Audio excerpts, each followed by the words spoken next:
Hi, Rohan. I was waiting for the whole long intro thing. You're still not used to it, are you? No, I was waiting for that. So you really caught me off guard here. Sorry, you were waiting for... We got rid of that 2-minute intro, remember? Oh, okay, because I like the sound recorded of that. that Yes, since then. yeah, but I just defaulted back into the old thing. To old days and old ways. Anyway. We're back to you're going back to living by the old ways. That's what we're going to talk about today, Jeanie. Yes, actually, that's good. So I intended to say what I said then. Yes, you did. Of course you did. I'm living under the old guard, the old landlord, which I'm going to talk about. Yeah, we'll talk about that. That's in there too. Yes, yeah. Well, my name's Jeanie, and here I am with you, Pastor Rohan. Hello, everybody. What's this podcast called again? No, it's your turn. No. The Bible, wait. What? Nah, she doesn't. Nah. Adrian Slosser, if you're listening, you're the only person so far that has been game enough to do it. Really? Yeah. Okay. We actually were in harmony when we did it. Oh, we harmonised. that's beautiful. And then we were in the same pitch, and then the next time he harmonised with me. Oh, that's very lovely. clever for someone who could do the Bible. Wait, what? There you go. Yes. So here we are. So we're just going to unpack a lot of stuff today about the book of Romans. Yes, this is how we're going to do this and keep it palatable, because this is some of the heaviest it is. literature in the New Testament. Yes, it is. Actually, I just want to read you a few quotes about this book. Go ahead. Which I found this morning. If I can, hang on, which web page? I should have already opened it up. This book is described by Martin Luther as the chief part of the New Testament, and is truly the purest gospel. It is worthy not only that every Christian should know it word for word by heart, but also that he should occupy themselves with it every day as the daily bread of the soul. Oh, I see where the reformers get it from. They get it from the original reformer, Martin Luther himself. Okay. And then John Calvin said, when anyone understands this epistle, he has a passage open to him to the understanding of the whole scriptures.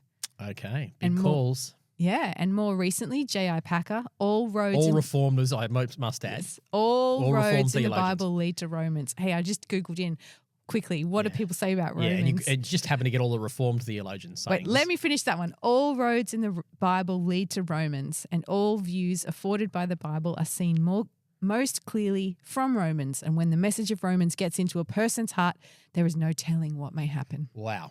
Big calls. Yeah, they are. Yeah. What do you think about all that? Oh, I think there's truth in it. I think that the whole, and we'll talk about it, I'm sure we'll talk about it at some point over the course of this week's episodes, I think the whole point of the reformed theological view on the book of Romans, while it has validity, I think it has at times, this is just my opinion, and I'd probably be labelled a heretic by some reformed theologians for this, but I think there are schools of thought out there that I tend to say would fit beyond the traditional reformed theological book, which basically is that, in a nutshell, they would say Romans is about personal salvation, the way to personal salvation. And while I totally agree that's in there, I think we do the book and the Apostle Paul a disservice when we make it only about that. So I would say that it's more than that. It's about God's cosmic redemption plan for all peoples. So it's not just salvation of personal people, each of us individually. It is that, and it's about God's plan through Christ to reconcile all things to himself, all of the cosmos. So Jews and Gentiles, different cultures, different backgrounds, but beyond even humans, all of the cosmos, all of creation from under sin. And we'll see that, I think, Romans 8 today when we get towards the end, later this week as we record it today. So I think there's a broader plan than that. And I personally feel we do ourselves a disservice when we just shrink it down to just personal salvation. And please hear me, I'm not saying that's not in there. It is. It is that and rather than the other and not that. Yes, I agree with you. But my point of reading those was not really to go straight into that heavy discussion. Sorry about that, folks. This is the book of Romans. To make the point that it is a very important book. It is an important book. That theologians consider it the most important book in Scripture about salvation. Yes. Whichever way you look at it, it is Paul's clearest, most elongated teaching on whatever view you have about what salvation is. He touches on it in Galatians and elsewhere, but really Romans is where it's at for that. And who did he write it for? So he wrote it to the church in Rome. Really? Yes. That's why it's called Romans. He'd never been there himself. It seems like from the text at this point, the time he's written it. Obviously, we know from the book of Acts he did get there. So who set up the church then? I think it was probably established by his disciples. I think off the top of my head, it's probably Priscilla and Aquila. Really? Yeah. They went there and established this before Paul went there. That would be what they would say. I have to research it, but I think there's certainly evidence in the text and in the scriptures that Priscilla and Aquila were there. and may well have been there before they met Paul. If I'm right, they went there, and then when the Roman emperor kicked all the Jews out of Rome, they went to Corinth, and that's where they met Paul, at Corinth. And then some years later, that exile of the Jews was lifted, and they returned to Rome.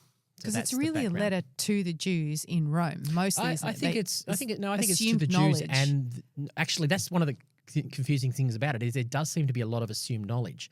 But I would argue that it's written to the church at Rome, both Jews and Gentiles, to deal with a significant and particular problem that they were facing in the church at Rome, uniquely facing because of the fact that Jews had a period of time where they were kicked out of Rome. And that led to the Gentile church. Originally, it had been a Jewish and Gentile church. And then when the Jews left, it became for a number of years purely a Gentile church. And then a bunch of Jews show back up and want to get back into church, and that causes tension between what makes you saved. Are we saved because we're Jewish ethnically, or are we saved because of our Gentile identity, and what makes us saved? And that's the tension that that Paul is dealing with. Would it be incorrect to think of this letter as Paul grafting people in? No, that's in the text. Yes, I think he's trying to show them that you all, whether you're Jew or Gentile, whatever cultural background you're from, so we don't really have a Jewish-Gentile problem today, but we have other issues like denominational differences or socioeconomic differences or gender differences or whatever. But Paul is trying to say, yes, exactly, you've all been grafted in, not through anything else other than your faith in Jesus Christ. And that is the sole reason for you to be saved, and that is personally and corporately. And Paul would argue you can have personal salvation, but personal salvation needs to be worked out in the context of community by being grafted into one new family, which is actually the true Israel of God.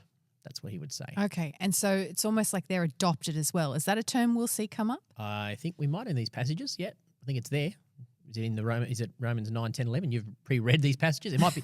It's definitely. I might have read them. Yeah, so I'd say it is in these. Yes, it will be. I'm not talking sure about if Abraham. it actually is, or if it's in other ones. Yes, it is. I was thinking it might be in 9, 10, 11 where he talks about the Jews. That's where he talks about being grafted. But here he's talking about, definitely talking about the concept of being part of God's family through faith in Christ.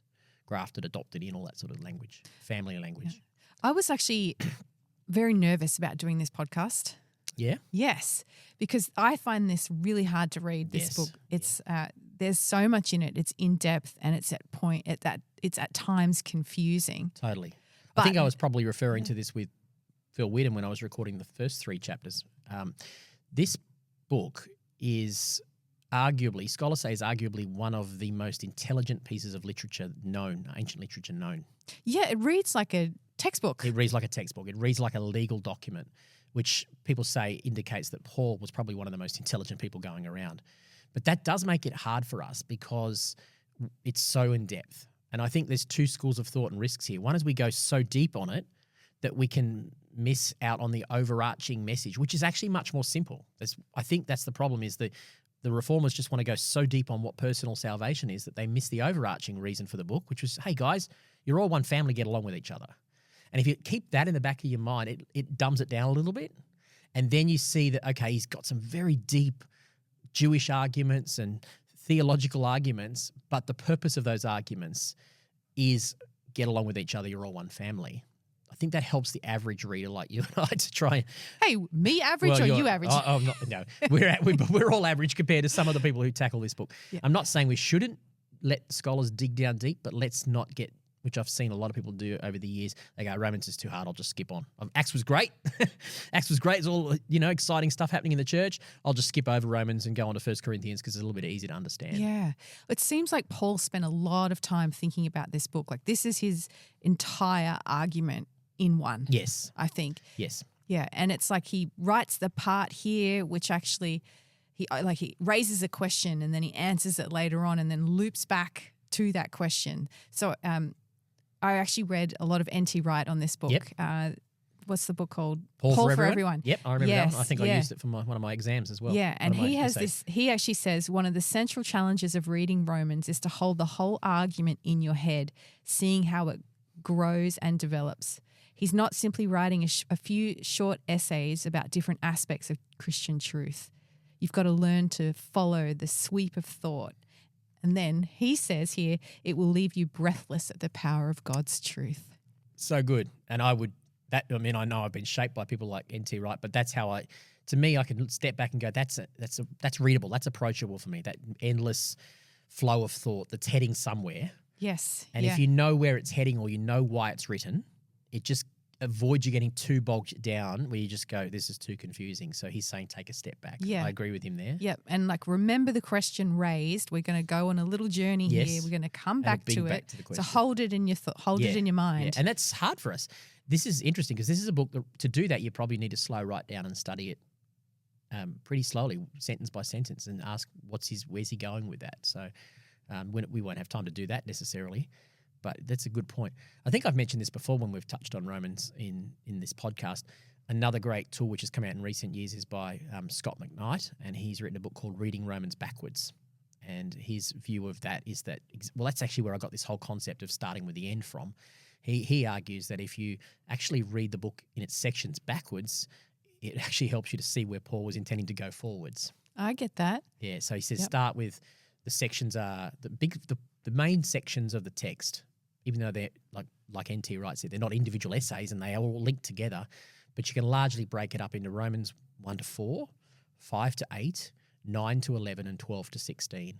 And he argues if you read them in reverse order, you actually get to see how Paul is building his argument. It's quite a fascinating way to do it. You actually just reminded me of one of my kids. He always reads the last chapter. Really? And the last page first. And I asked him why, and he said, well, I want to know how we get here. Oh, that's how I view things too. Yeah. It drives my wife crazy when we're watching TV because I research everything on Wikipedia. I know where things are going, but that helps me. That's the way he puts it. I want to know how I get here because I have that view that if I know where it's going, it helps me to not miss things that I would have otherwise missed in the storyline. Right, yes. And it also might help with your anxiety. Maybe it's that. Maybe that's all it is. It will ruin the suspense, so you won't be sitting on the edge of your seat. That's right. That's the other side of it. Yeah. But I often find, I actually feel like I enjoy the story more if I know where it's going. I've never thought about it like that, but that's an interesting concept. Yeah. Off your point there, I used to have a fear of flying. I don't know why. I just did for this period of time. But when I got on a flight one time from New York to LA, and I was really nervous. It was a United flight. It wasn't long after September 11. And I was panicking a little bit, but then I tuned in to listening to the air traffic control. Yeah? Yeah. And you can listen to them. I listened to the entire flight, and it would tell me in 10 minutes from now, whatever flight I was. You'll switch over to this.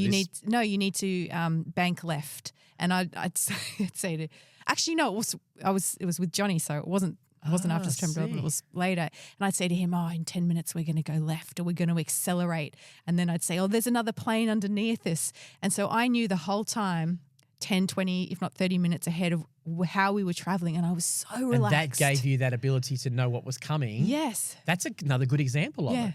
And I know that we could, like you say, lose the suspense in a story and all that, but there is definitely value in being able to understand the direction or where you're headed or what's coming up, definitely. Yeah. And in fact, sadly, most of life is not going to be like that. It throws us curveballs. Yes. In that moment, I really understood, be still and know that I am God.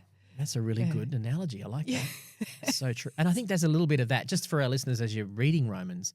If you know where it's going and you keep that overarching story, it just helps you to give yourself a bit more permission to know that on your first or second or 22nd reading of Romans, you're not going to understand everything. No, you're not. It's the densest, richest theological treatise in the entire Bible. You're not going to understand everything. So just give yourself permission for that and just keep in mind that basic story. And each time you read it and study it, you'll get a little bit more information out of it. Yeah, that's true. But what I want to focus on today are the really extraordinary claims that N.T. Wright makes or he discovers. Okay, that's great. Sounds good to me. Yeah, which was new to me in many ways. Yeah, let's do that. So I'll just start off reading here, verse 1. So how do we... It starts. I'm reading from the Message again. This is my year in the Message. Yeah, next year she won't be in this. We'll find some other version. Trusting God. So how do we fit what we know of Abraham, our first father in the faith, into this new way of looking at things? If Abraham, by what he did for God, got God to approve him. He could certainly have taken credit for it. But the story we're given is a God story, not an Abraham story. What we read in Scripture is Abraham entered into what God was doing for him, and that was the turning point. He trusted God to set him right instead of trying to be right on his own. Why is he talking about Abraham? Yeah, okay. So he's just in the opening chapters, to give it some context, which was in last week's conversations. He has addressed, first of all, in the first 3 chapters, he's really addressing the issue of sin, human sin, and he's showing how first Gentiles are sinners in chapter 1. These are broad brushstrokes. Chapter 2, how Jews are also sinners. And then chapter 3, how because we're all sinners, we need a saviour, and that we've all got an issue, and how what Jesus has done about that to rescue us from sin. And because this overarching concern is, do I get saved by being one of Abraham's children, being a Jew or not? And so what he's now doing is he's building an argument to show how Abraham, the father of the Jewish faith, was also saved. So to show that the way the Jews believed they were saved by purely their ethnic identity was actually a flawed belief. And he's going to show you how Abraham wasn't saved by his circumcision, by his law abidance, obeying the law. I mean, there was no law at that point. Like, that came 400 years later. Hang on a minute. Are you saying God worked with Abraham before circumcision and before law? Yes. I think that's what Romans 4 is about to tell us, I think. Yes. Well, that's pretty interesting. It is interesting, isn't it? Yes.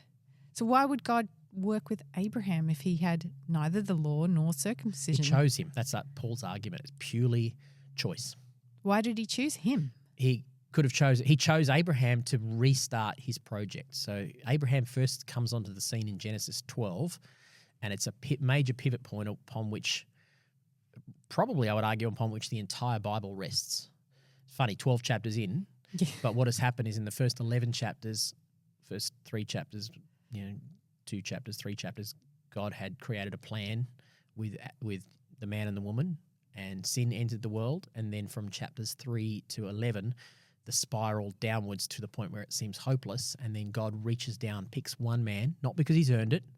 He says, I'm going to restart my plan with this man, and through him, I'm going to fulfill the original plan that I had. That's why he picked Abraham, just purely through choice, not because he was worthy of it, not because he did anything good or bad, not because he was some kind of obedience to some kind of law, not because he was circumcised. He literally just chose him for the purpose of not being, I should argue that, because I know what people are thinking, well, how come he chose him and not someone else? He chose him through him to bring blessing back to the whole world. That was always his intention, that he would use one man to bless everyone. Was there anything about Abraham that made him stand apart? Or Faith. Faith? Faith, which is what we'll see, I think. Which is what? Which is what? What is faith? A trusting belief in what God said he would do. In this so case. like a belief in the unseen. A belief in the unseen. A belief in what God promised he would do. He would believe it.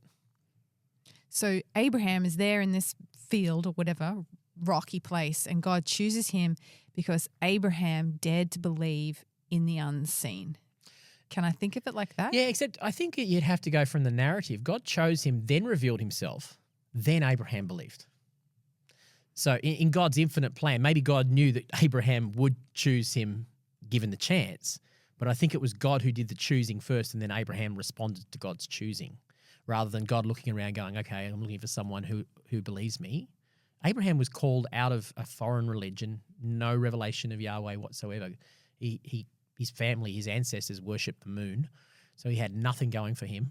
If you look at it from all things we would think, and God said, you're the one. Does it seem a little bit unfair? Yeah, and that's what Romans talks about. What it talks about, well, if God did that, if God's chosen someone, why would he still blame us for our sin? Well, I think that might be in these chapters, I think, that we're going to look at today. Why does he still choose us? Or it might be in earlier chapters. And he would argue, I think Paul would argue, it's unfair if it was only for Abraham. But if God was trying to bring blessings to all peoples through Abraham, that changes everything. Because God's intention wasn't just to pick one family or one man. His intention was that he would use one family or one man for the salvation of all of the cosmos, all other nationalities, all of creation that had been subjected to decay. That's why he chose him. Then it's not selfish. It's actually makes a lot of sense. And how much of the Bible do you have to read to get that concept? I think there's a reasonable amount of that just in Romans, just in these Okay. passages. Yeah, I think so. So you could just read Romans and get that? Is that what you're saying? I think you could. I think hopefully, let's see if we can see it as we go through. I'm not saying you could build everything out of Romans, but these passages in the book of Romans are pretty good at showing how God's plan for salvation was through Abraham and through the Jews for the benefit of all of creation. Yeah, I think Paul does his best effort to argue that in this book. He goes back through the history times. Yes. He quotes a lot of He scripture. quotes a lot of Old Testament. That's right. And I get the impression, Paul was a Jew who believed his Jewishness was enough. And then he had to obviously meet Jesus, and he realized that his ethnic Jewishness and his law-abiding, being part of the circumcision and all that sort of stuff wasn't enough. So he had to rework his entire theology. And he knew the Bible, he knew the Hebrew Bible inside and out, and he reworked his theology through the lens of Jesus, and Jesus being the fulfiller of Abraham's plan, God's plan through Abraham, the one who defeated the problem of sin, the one who unites Jews and Gentiles together. And so that's what he's done in the book of Romans. He's now built up a theological treatise with all of that. So he's reinterpreted the Old Testament through the lens of Jesus and shown that the Jews actually had it wrong. And this was always God's plan through the Old Testament to point to Jesus. If I had just become a Christian and I go to church and they say, come and join God's family, is this a good book to turn to that describes what the Christian family is, or what God's family is, based on covenants, one covenant to a new covenant? Is it a good book? Yes, it does explain those things, but it's a heavy book for a new Christian.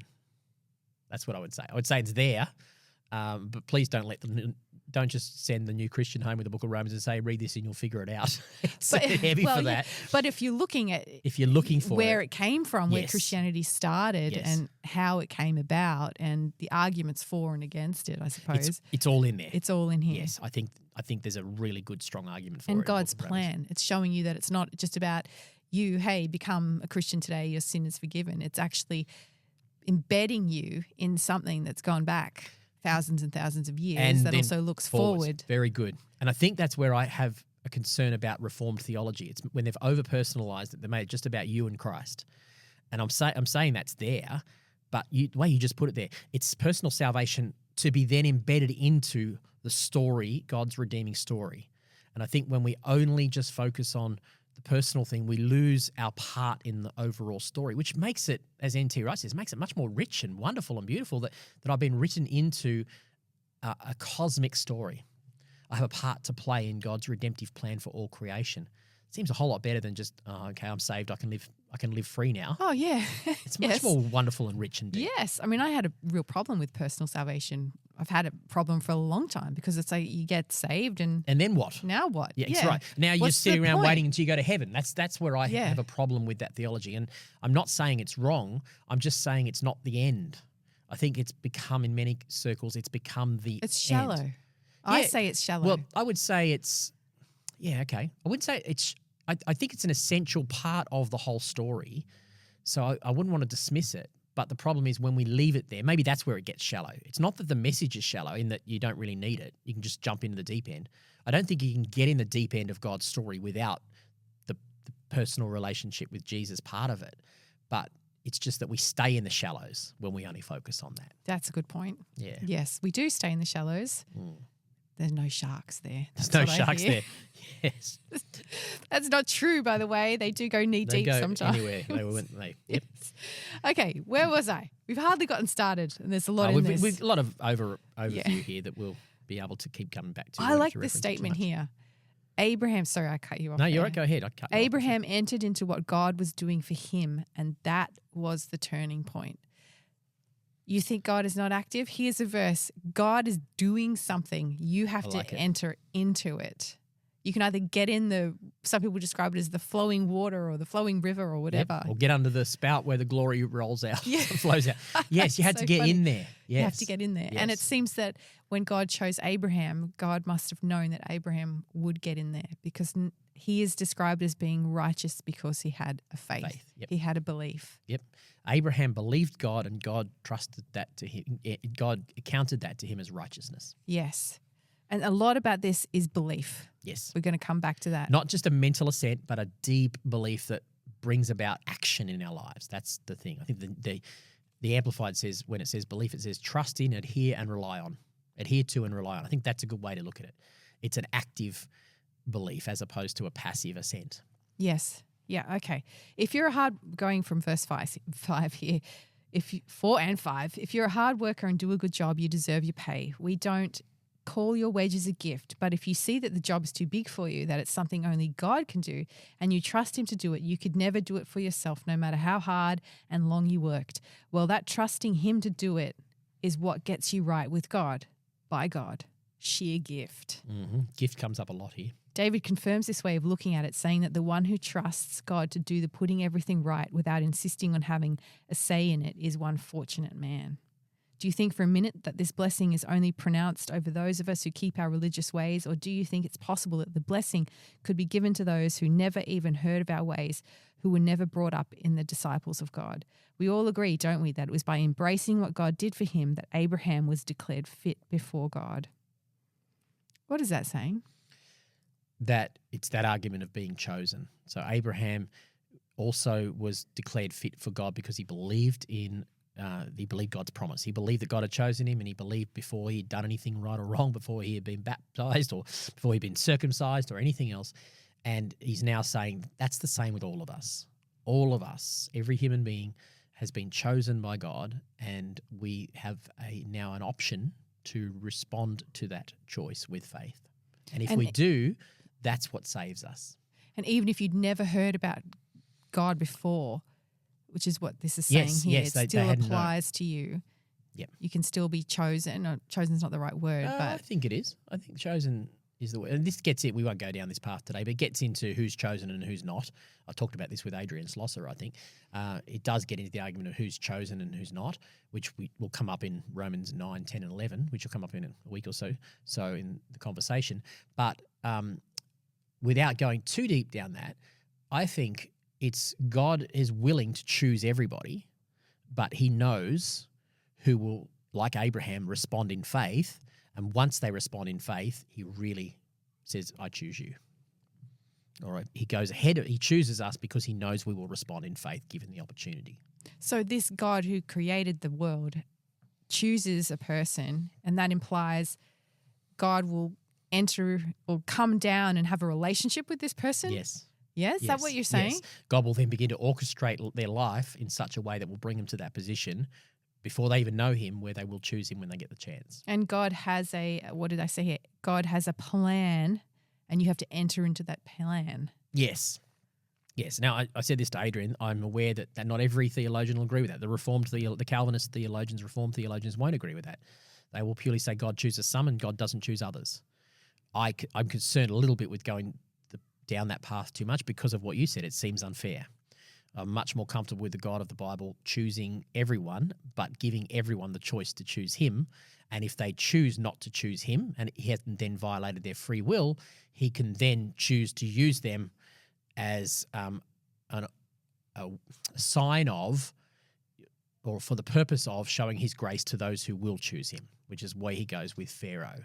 Later in this book, he explains how God chose Pharaoh to pour out his judgment on him so he could show his compassion towards the Jews. Does that make sense? Yeah, that makes sense. Oh, there's so much. This is deep. This is deep stuff. Yeah. So I still hold it very loosely, and I understand. I don't discredit those who have different perspectives to me. I'd much rather keep this open-handed and just try to, in good faith, read this text as best as I can. And he has a line here that says, Abraham was declared fit before God, and then Paul raises the question, was he declared fit before or after circumcision, or even before or after a law, which wasn't even around? Wasn't even around, yep. He was declared fit before God before circumcision. any religious requirement. Yes, that's right. What does that tell you? Primary argument. That what we need is faith. That's his argument. The thing that makes you fit before God is believing in God. And he'll go on and say, believing in what Christ has done. Believing in the victory of Christ before any, what did you say, religious acts or right ceremonies. That's what he's saying. Before you go to church, before you get baptized, before you say certain prayers, before go through some kind of ritual things, they're not all bad. They're good things and necessary things, but they aren't the things that lead to salvation. What Abraham did was he was declared righteous when God came to him and said, hey, Abe, I'm choosing you and I'm going to make you, I'm going to bless you, and through you all the nations of the earth are going to be blessed. I think it's Genesis 15. I'm going to choose you to bless everybody. And that's what Abraham believed. And that's what he was declared righteous on. And then Paul picks up that argument out of Genesis 15 and pops it here in Romans 4 and says it was just like Abraham. It is just like for us. What God is looking for is belief and trust in what the message is about what Jesus has done for you. Believe that and you're saved. Not do a whole lot of things and then you're saved. And in Abraham's case, the circumcision and ultimately the law for the Jews that came 400 years later, that's all there. It's all there. It's just that flows out of salvation. It doesn't flow into salvation. That seems to also flow out of a plan of God's redemption, or his redemptive plan. Great, well said. Yeah. And what does this say about the character of God? He chooses somebody, this person believes, and then that person steps into the plan God has for them. In my mind, it seems like all the honor and the power and the goodness is with God. He just takes this one person, and this person has a very tiny thing called belief, and then God does this huge story, huge things through him. Isn't that amazing? You said that's a positive view of God. It's a positive view of God. And this is David says it. The rich. He quotes David somewhere here. You just read it. David says, "Oh, the joy of those whose disobedience is forgiven, whose sins are put out of sight. Yes, what joy for those who record the Lord is cleared of sin." So that is that's David saying that in Psalm 32. So he somehow, even in his Old Testament understanding, has got this revelation that he has been chosen. And what a joy and a privilege that is. And how could we not delight in God? We didn't earn this, but we get written into a beautiful story. Let's live it with great gratitude. Yeah. I like the way you say all that. Say that again sometime. Okay. I'll have to listen to it again. I don't know what I said. Yeah. But because one of my problems with reading the scriptures is I keep waiting to discover the character of God. Like, who is God? Because you can read a tiny little portion of the Bible and get a very different view of God, that he is a warring, angry, judging God. But then you can read just these little simple statements that God did something for Abraham because Abraham just did the tiniest little thing, believing. You think, well, who's that? Yeah, how could that be God? How could that be God? So what I say, I think I might have said it in church on the weekend. I think it's Thomas, who's always saying funny things. I think it's in John's Gospel, towards the end of John's Gospel. Thomas says, "Lord, show us the Father, and then we'll believe." And Jesus says, "Don't you believe yet? Don't you get it, Thomas, after I've been with you all this time? If you've seen me, you've seen the Father." So one of the simplest answers, without waxing too theological for our listeners, is if you want to see what God is like, look at Jesus, look at the way he interacted, the things he did, the way he approached people, and you find out what God is like. And so then you'll see a incredibly compassionate, gracious, loving God. Yeah, and we're going to see that in chapter 8. Yes, we will. That's actually, right. That's very exorbitant, beautiful. Yeah. Exuberant was the word after passage there. Yeah. Yeah. I had something to say, but I've forgotten. Okay. Or maybe I'll come back to. Oh no, the question is just how important is belief? This is where I think I would say it's fundamental. I think it's the entry point into the story. Without faith, it's impossible to please God. Hebrews 11, we've just come off the back of that. Without faith, it's impossible to please God. That was a couple of weeks ago. You cannot be in God's family without faith. That's what Paul is saying here. You want to be part of God's family? The entry point is through faith in Christ. I heard this quote, and I may get it slightly wrong, but it's by David Ben-Gurion. Oh, yeah, the Jewish Zionist, yes? Yes, yeah. The airport's named after him. Yes, that's correct. I think he's first Prime Minister. He said, if anybody doesn't believe in miracles, they're not a realist. Or put it a different way. Spoken like a Zionist. For a person not to believe in miracles, they aren't a realist. Right, wow. Something like that. Something like that. They're not being real if they don't believe in miracles. Yeah. Okay. Yep. Well, he would, here's my guess without knowing anything about that comment. He saw May 14, 1948, when a nation that hadn't existed for 2,000 years suddenly just appears as a nation. That's pretty miraculous. Yes. And that's what he's probably referring to. Yeah. But I really guess. like it. I love the I love idea that. that sometimes you just have to look beyond your own eyes I love if that. that's possible. Yes, I love that. And just see a bigger God and see that miracles are a normal part of life, not an abnormal part of life. Yes, but what this suggests to me as well is that there are two parts to a human. There's the physical part, the fleshy part, Yep, and then the spirit part. yep, which he's going to pick up on in Romans 7. Yes. Yeah, we're going to get there. And I find in my Western mind, I find that a very difficult concept to understand. Yeah, because we think, well, and the Jews did too, because the Jews didn't necessarily inherently see the flesh as bad. They actually, unlike other Greek religions who did see the flesh as bad and the spirit as good or whatever, they didn't. They believed, Jewish thought believed that the flesh was, the physical and the spiritual were both good, created good. So when Paul uses the word flesh there, he's not talking just about, he's talking about the corrupted desires of this world that have infiltrated our corrupted desires. Yep. When I was talking about it then, I was actually talking about my physical being, flesh. physical That's being. Right. Yeah. Yes. And that's worth saying because as you read this, it's one of those confusing points. You go, because he uses the word flesh. Yeah, he does. But realise he's referring to the our corrupted rebelliousness. desires. The rebellious, that's the way to put it. Yeah. Yeah. All right, we'll just keep reading. You and I can talk so much about this stuff. It's deep. And it means further in verse 12 that Abraham is father of all people who embrace what God does for them while they're still on the outs with God. So he's setting up here the idea of adoption, which he plays out later on, or he talks about later on. And so as yet, if you're unidentified as God's in an uncircumcised concision, circumcised concision? Yeah, I read that sentence wrong. I wish we could edit that out. Anyway, it is precisely these people in this condition who are called set right by God and with God. Abraham is also, of course, father of those who have undergone the religious rite of circumcision, not just because of the ritual, but because they were willing to live in the risky faith embrace of God's action for them, the way Abraham lived long before he was marked by circumcision. Risky faith embrace of God's action for them. What do you make of that? Risky faith embrace. And that is what Abraham did as well. Yeah, he did. He stepped way outside the boat, way out into the water with faith because he was impossible for him to have a child. He gets promised that he would be a blessing. He has to leave his father's country, he has to leave his family. So he's way out there on the walk of faith. And I think that's, what did you say? The risky faith? Risky faith embrace. Yes, I love that. Of God's action for them. Yeah. So it's like this total adherence to and trust in what God has said despite zero evidence to indicate that it was going to happen. That's why it's risky. It's absolute all or nothing. And that's what he's committed for. Is that what God asks of us today? Yeah, I think so. Risky faith embrace of God's I think that's action the Christian for us. walk. Yeah, but this assumes here, or implies rather, that God is going to do something for people who take that risky step. It does, doesn't it? Of belief in him.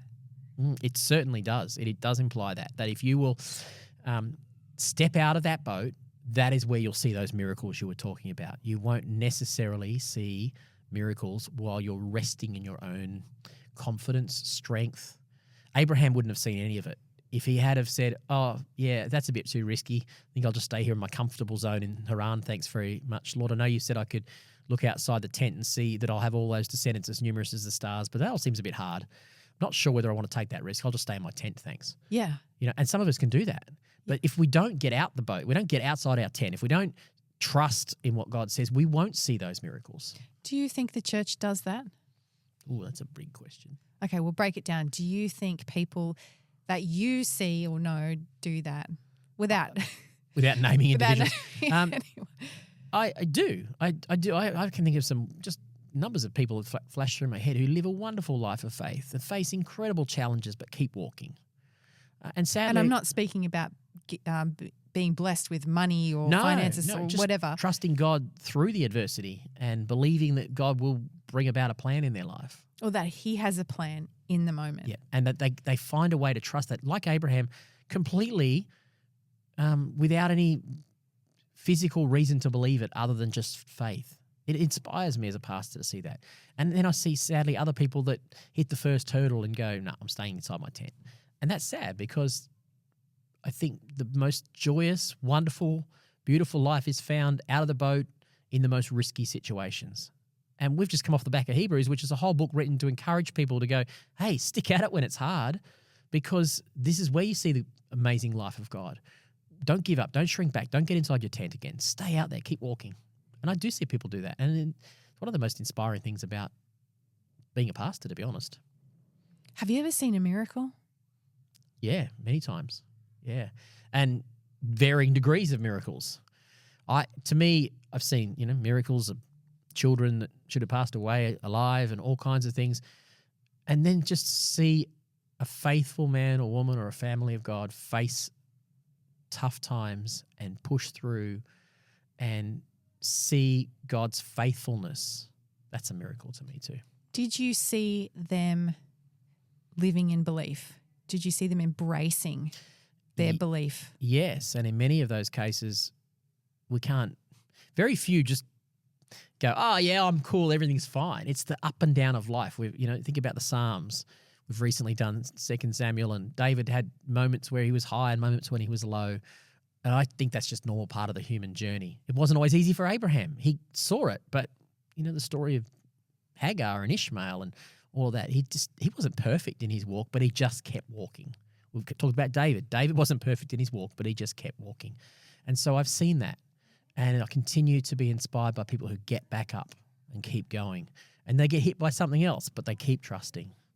That's inspiring. Well, Paul talks a lot about suffering. That's right. It's part of life. You can't have faith and not have that.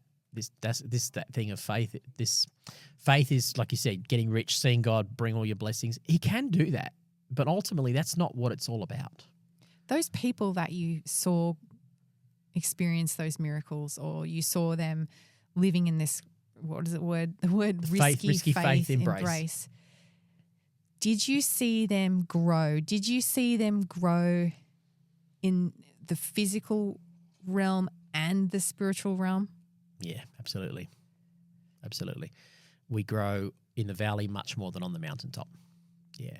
And I'm sure if you're listening to this and you've been through stuff, you'd go, hey, I hated every minute of it, but I trusted God. And if I had to go through it to be where I am today, I've gone through it. And that's been my life and my experience. Every time a hurdle comes, here we go again. But we just keep going. God was faithful before, he'll be faithful again. And in the end, he brings us through and we become more like him. That's the miracle, that we become more like him. We represent him more. We get written into a bigger part of the story of redemption. And that's worth it. I'm preaching to myself here. No, I like it. Well, because the more I read this book of Romans, he's very much appealing to my intellect, and he's reminding me of history. But then he makes these statements which make me separate from my physical being into that spiritual world. Yeah, that's well said. And I think, what would my life look like if I had risky faith embrace? Yeah. I can tell you all the times that I didn't have risky faith. Yep, me too. And might have been comfortable for a while, but usually we miss out on something, or in the end we find that the damage or the hardship that was caused by avoiding the risk is probably it's just as much as it would have been if we had a risk getting out of the boat. Yeah. Would you agree that Paul is going to painstaking effort here to get you to think differently, to start to see with those spiritual eyes? I think so. Yeah. That he's encouraging you, like there's something more going on than just your personal salvation. There's something more going on than your physical world. Yep. I think that's a great Dare to believe. Dare to believe that you're part of something, that God's going to use you as part of a divine plan for all of creation. Because isn't that what it's saying here? Abraham dared to believe? Yeah, he dared to believe. Yep. He took a risk. Yep, indeed he did. We need some people to write in. Let us know what risks you've taken and how that played out for you. Yeah, absolutely. Please do. It's not always smooth sailing, but it's worth it. Yeah, because we grow off people's testimonies. I'd love to hear more about those miracles you were talking about.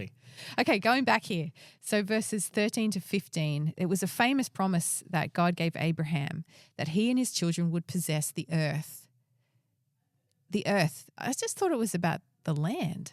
Yeah, see, there we go. We're talking bigger, aren't we? This Yeah. is the point, one of these big points. He's trying to correct here the Jewish thought that it was all about their country or their land or their ethnicity. And he's trying to prove that God's plan for Abraham wasn't just for you Jews, it was through you Jews for all the earth, all of creation.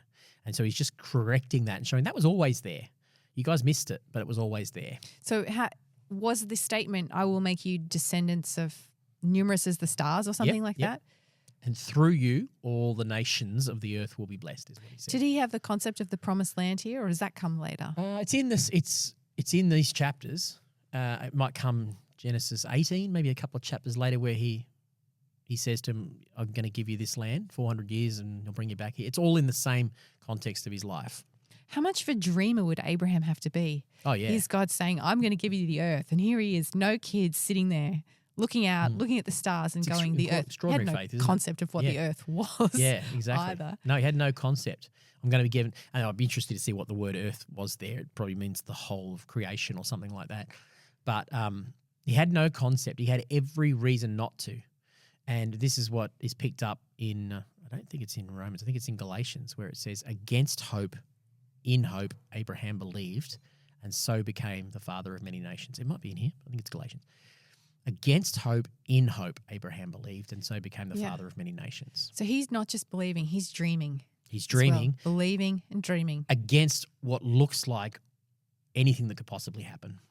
And it was that God was able to use. Add to that the amount of times people would have laughed at him, laughed at his wife. You're going to be descendants. You've got no kids. Absolutely. You're really old. Yep. He's still standing there, dreaming, believing. Well, God changes his name from Abram to Abraham, which means exalted father, to father of nations. He changes that name at least 10 years before he even has a child. So he has to start to go by a name that if you're someone around him, you think, if all the names you could have changed yourself to, that's not the one I would have picked. They would have thought he was deluded. They would have thought he was crazy. Why would you start calling yourself that when you haven't had any kids and you're 90 years old? So that was all part of that.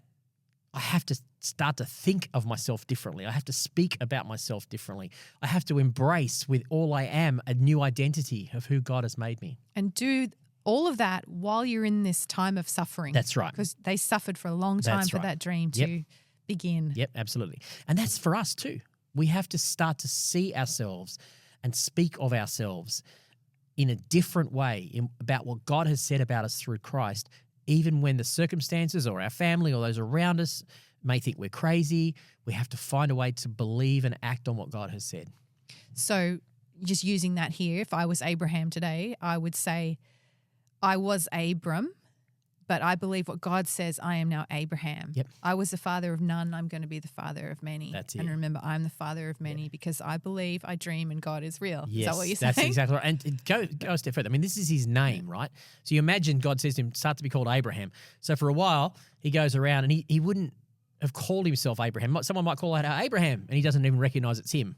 But over time, the more he uses it, the more he speaks it, the more that becomes his identity. And the less the old way becomes his identity. So I think there's a truth in that. And this is where I think it's Galatians picks this up and talks about this, is that this whole concept of we need to begin to speak about ourselves the way God has spoken about us. And the more we do that, the more we declare that, the more that becomes our reality. That becomes more who we are than the old way. But that takes time. And that's why we have to be disciplined in declaring and speaking and affirming who we are in Christ as opposed to who we feel like we are in the flesh or in the natural situations. Yes, and Paul is leading up to tell us who we are in Christ very soon. Certainly is, very much so. And I just want to point out here that his children would possess the earth. It was not given because of something Abraham did or would do. It was based on God's decision to put everything together for him, which Abraham then entered into when he believed. Here we see there is a greater plan. It's not just Abraham, that God's plan has been at play since the very beginning of time.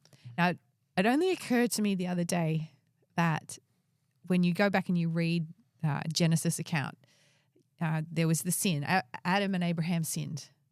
And then, and I should have looked at this later because I have notes on this. Now I'm going to forget what I was going to say. Adam and Abraham sinned. Adam and Eve. Adam and Eve, see? Yeah, Adam and Eve. Yeah, I just lost my mind. That was when my physical being went, oh Your no, flesh what took am I over. about? My flesh. So keep going. See if you can work out what you're saying. I think I know where you're going. Okay, and so what enters into the world then is sin. And ultimately death. Yep. Agreed. Okay. I had never stopped to ponder and think, what did God think about this? Right. What did he think? What would be his plan of action to stop sin and death? Right. Because I would think, right, if a child did something wrong, and wrong is probably not the best word, but if a child did something and I would want to rectify what happened, Mm-hmm. what would I have to do to rectify that? Yes. How would I go about fixing up my child's problem? Yes, and I'd be immediately thinking that. Yes. So I have to assume then, if me and my humanity is immediately thinking, how would I fix the problem? Therefore, God, who's much greater than me, is immediately thinking, how am I going to fix this? Yeah. And I go one step further, because Christ was slain from the foundation of the earth. God knew that he would need to fix it before he even started it. Yes. So yes, but that makes me ask a lot of other questions. All I'm saying is that shows the infinite love of God, that he still went ahead with the project, even though he knew that the project would be derailed for a time, but he was still going to go ahead with it because it was so worth it. I'm not sure the project got derailed. Well, that comes back to the redemption of God. Tell me more about why you say it didn't get derailed. Well, I think because the plan was already there. The plan of redemption was there, and there had to be points. Humanity had to hit certain points, or sin had to hit its fullest height, Said. Before his plan can come into action or be revealed. That's a superb definition of redemption. That even though I'm sure if given the choice, we'd rather Adam and Eve never sinned, somehow in God's infinite wisdom, what God has done through redemption in Christ is better and given us back better than what they had before they lost it. So that's what you mean. Is that what you mean? Yes, that's what I mean. Absolutely so. Yes. That's beautiful. But I'm going to add on to that as well, because in that moment they stuffed up creation. I had never stopped and thought, well, God needs to fix creation. Mm. I'd never blended death, sin, creation, broken, needs to be fixed into the same thought. Nope. And we wouldn't have been taught that in most... You as a Baptist girl, as Pentecostals, we wouldn't have been taught that because there was this overemphasis on personal salvation. So it has only really entered into our thinking and psyche as evangelicals in more recent times that, this is actually what the Bible's all about. It's hidden there. It's been there all the time. We just missed it. Yes, and Paul is cleverly writing that into here. He's making me think of creation times. He's making me think there's a plan running through the whole thing. And he's already making me think that the world, creation, is groaning in pain. Mm-hmm. Even though he writes that later on, he's seeding it. He's putting it in, in these parts here, because this is a greater plan than just your personal salvation. Yep. We are part of God's plan to bring all things together under Christ. Yeah. And you can see it's building. He's building his argument, and he's getting more fervent and more excited as he goes along. Yep, it's a very brilliant piece of writing. Yeah. So where were we? I don't know. About... Only about five verses in. 18 or something. We won't be as long with future episodes. I think there's a lot of overarching theory there we'll be able to refer back to. I'm going to jump to number 16, verse 16 here. This is why the fulfillment of God's promise depends entirely on trusting God and his way, and then simply embracing him and what he does. God's promise arrives as a pure gift. There's that gift language again. It's a gift language, yes. That's the only way everyone can be sure to get in on it, those who keep the religious traditions and those who have never heard of them. For Abraham is father of us all. He is not our racial father. That's reading the story backwards. He is our faith father. I like the way that Eugene Peterson put that. Yeah. Which is, in a simple summary, is just saying you become part of God's family through faith rather than you have faith as a result of being part of God's family. Yes, but he's also representing what faith is. Yes. It's believing in the unseen. Yep. It's dreaming when you're Abram. People are laughing at you. Yep. And in our case, he's more specifically linking it to faith in Christ, who has defeated this problem in 1, 2, and 3, chapters 1, 2, and 3 of sin. Death. And death. And death. And through his death, he has defeated sin and death. That's correct. Yeah. And that is the specific faith that he is speaking about. That is what brings us into the family. And then we are part of God's family because of that, not we have that because we're part of the Jewish or ethnic faith or whatever. So hang on to the thoughts of faith. Yes. That's one of the things he wants you to get Big out there. One. Massive faith one. And would be any others you would say in that? In this, the belonging comes through faith. I think that's the predominant argument of Romans 4. I think that's predominantly what it is, that you belong to God's family through faith in Christ. Here's another statement. Abraham, I think it's verse 17 to 18. Abraham was first named father and then became a father because he dared to trust God to do what only God could do. raise the dead to life. With a word, make something out of nothing. I should have just listened to that because that's exactly what I was saying a minute ago. Gee, see, I haven't read these today ahead of time. I relied on my basic background knowledge. I probably would have. Was this what you said? When everything was hopeless, Abraham believed there anyway. It is. I thought it was in Galatians. It's here in Romans. Against hope, in hope. Yeah, deciding to live not on the basis of what he saw he couldn't do, but on what God said he would do. And so he was made father of a multitude of peoples. God himself said to him, "You're going to have a big family, Abraham." Then this next part, Abraham didn't focus on his own impotence and say, "It's hopeless. I can't do that. Yeah. I can't have a child." Instead, skipping along, he plunged into the promise and came up strong, ready for God, sure that God would make good on what he had said. Abraham was declared fit before God by trusting God to set him right. Yeah, and so that is that's probably about verse 22, is it? Thereabouts what you just read? Somewhere between 19 and 25. 25, okay, yeah. So the famous, and this is what Martin Luther picked up on, the just shall live by faith. And that was a quote from Habakkuk and a couple of other places. And it was that he picked up on, and he was rebuking the Catholic teaching at the time that belonging to the Catholic Church is what gave you faith. And he was going, no. And he was trying to reverse that and say, you are in God's family because of this. That Abraham believed God by faith. The righteous shall live by faith in just the same way Abraham did. So this was fundamental to the Protestant Reformation, which is interesting, the Reformed theology. I think what I've seen is that where it's swung so far the other way, that there's now such an importance on personal salvation that we've missed the fact that it still is a corporate identity to our faith, and that Paul is making it very clear here that we're one body. So it's a pendulum swing too far. But the just shall live by faith is a fundamental belief of Protestant evangelicalism. I would also add to that and say the personal salvation idea has been taught to the point where people don't even really consider the idea that we have to believe in a God who can do the impossible. You know, it's salvation, get your salvation. No one states, hang on, believe in this God who can do amazing things. So you're saying that the belief is in the miracle of salvation and the miracle of Jesus, and you don't really need to believe in any other miracles or any other interactions in your life beyond that. I should have said it that way. No, that's good. I get that, yeah. See, I've been raised a Pentecostal, so I've been raised probably the other end of the spectrum, which is like you expect God to be intervening in every arena of your life every day, and, you know, expect to see, you're not seeing some kind of divine intervention that you're not really in faith. I think that the truth is somewhere in between. There's the sense in which, by and large, the laws of nature work and we just work things through. But we do expect that God is working behind the scenes very often, not even visibly, to bring about his plan in our lives and bring us into his plan for all of creation. Yeah, I can see what you're saying there. You can swing too far. But according to this scripture here, it's basically saying that simply salvation is one thing, but believing in a God who actually has a plan for your life, who has stepped into your world, who has been considering a plan for creation since the beginning of time, that is much bigger than I ever thought. That's bigger than I thought. I get you. Yep. Yeah. I'm with you. Tracking with you. Yeah. Yep. And to believe that my name is Abraham when my world says I'm Abram, that's a significant thing. That inquires a personal, close relationship with God and trust, which is what he argues here.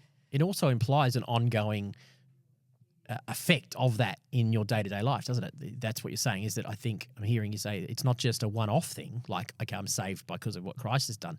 There are ongoing personal, relational implications, miracles, if you like, in my life as a result of that on-time faith. Yeah. Yeah. Trust is a big thing. Trust in what you can't see. Trust in the promises that you've heard from God, that you are going to be brought out of the situation that you're in. You're going to be a changed person, essentially, if you can get the scriptures, if you understand your identity in my works and trust that it is going to change. Yep, I like it. Yeah. Good one, Jeanie. That's what I've gotten from chapter 4. Chapter 4, that's pretty much it. I think that's a great way to put it. So I like that. I'm going to reflect on that it's not just the salvation one time.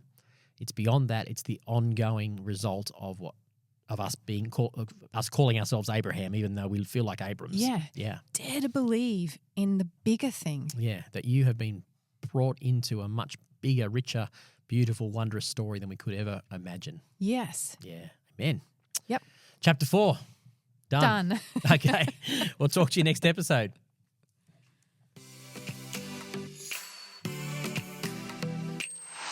Thanks for listening to this episode of The Bible. Wait, what? Be sure to subscribe wherever you listen to your podcast so you don't miss a single episode. And you can also find us on all the socials. Just search The Bible. Wait, what? And to find out more about our church, just search C3 Camden, C3 Picton, or C3 Thirroul on the web or on the socials. Thanks for being with us today, and we look forward to talking to you on the next episode of The Bible. Wait, what?